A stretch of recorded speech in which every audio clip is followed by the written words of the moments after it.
새 학기부터 고교 학점제가 모든 학교에 도입되면서 고등학교 1학년 학생부터는 대학생처럼 직접 듣고 싶은 과목을 골라서 시간표를 짜고 수업을 옮겨 들어야 합니다.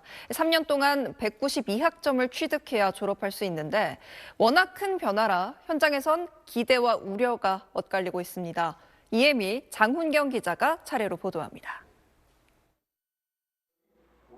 예비 고1 학생을 대상으로 열린 고교 학점제 설명회. 문이과 구분 없이 과목을 골라 들을 수 있다는 설명에 관심이 집중됩니다. 어떤 과목을 내가 골라야 하는지, 이 시간표도 내가 어떻게 직접 짜야 하는지 이게 가장 궁금했던 것 같아요. 자기가 원하는 진로에 맞춰서 수업을 들을 수 있다는 점에서 좋았어요. 1학년 땐 공통 과목을 배우며 2학년에 배울 과목들을 선택해 수강 신청을 합니다. 5월에서 6월 정도가 되면 수요 조사를 한번 받습니다. 1학기 말이나 아니면 2학기 시작쯤에 저희가 1차 선택 과목 조사를 한번 받습니다. 그리고 한 10월에서 11월 정도가 되면 최종 선택을 한번 더 하게 되는데 우리 학교에 없는 과목은 권역 내 다른 학교로 가서 듣거나 온라인으로 수강할 수 있습니다. 교실 풍경에도 변화가 생깁니다. 이곳은 고교 학점제의 운영을 위해서 마련된 특별한 학습 공간입니다. 제 뒤로 보이는 이 접이식 문을 활용해서 과목에 따라 교실의 구조를 바꿔가며 수업을 진행하게 됩니다. 칠판 옆에 있던 학급 공용 시간표는 사라지고 사물함도 교실 뒤편이 아닌 홈베이스라 부르는 공용 공간에 배치됩니다. 과목을 선택하는 거에 있어서 책임감을 가지고 자부심도 느끼고 하는 측면에 있어서는 분명히 고교 학점제가 가지는 긍정적인 측면도 있는 것 같아요. 자율성이 부여되지만 졸업 기준은 엄격해집니다.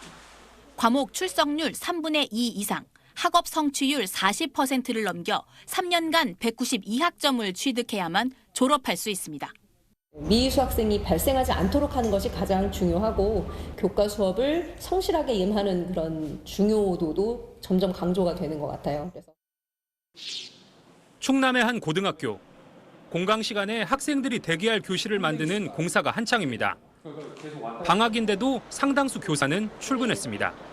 올해 이 학교 개설 과목은 모두 75개. 1년 전보다 17개 늘었지만 기간제 교사 1명만 충원됐습니다.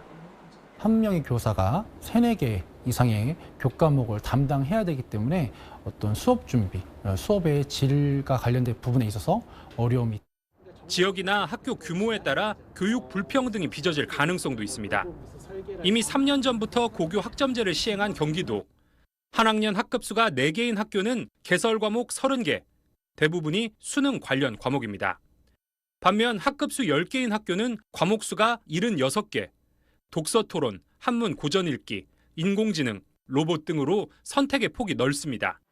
사회과 선생님이 10분 있는 학교에서랑 사회과 선생님이 한두 분 있는 학교에서는 과목 자체가 다를 수밖에 없으니 다만 과목 수가 너무 많아지면 수업의 깊이가 떨어질 수 있다는 우려도 나옵니다.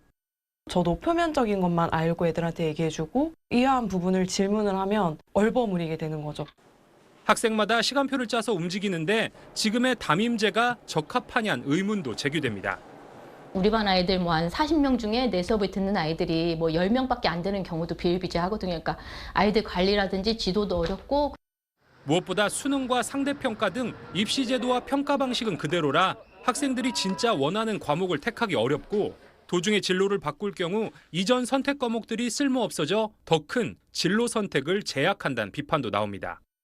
1학년 때 2학년 과목을 선택해 놓은 것이 3학년의 선택 과목에 영향을 주는 거거든요. 그래서 지도를 잘 그려야 돼요. 지도를 잘못 그리면 늪에 빠질 수도 있어요. 중간에 진로를 바꾸면 전에 희망했던 직업을 위해서 해온 시간들이 허사가 되는 거잖아요.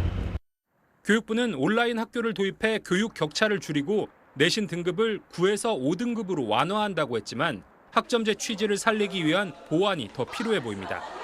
SBS 이혜미, 장훈경입니다.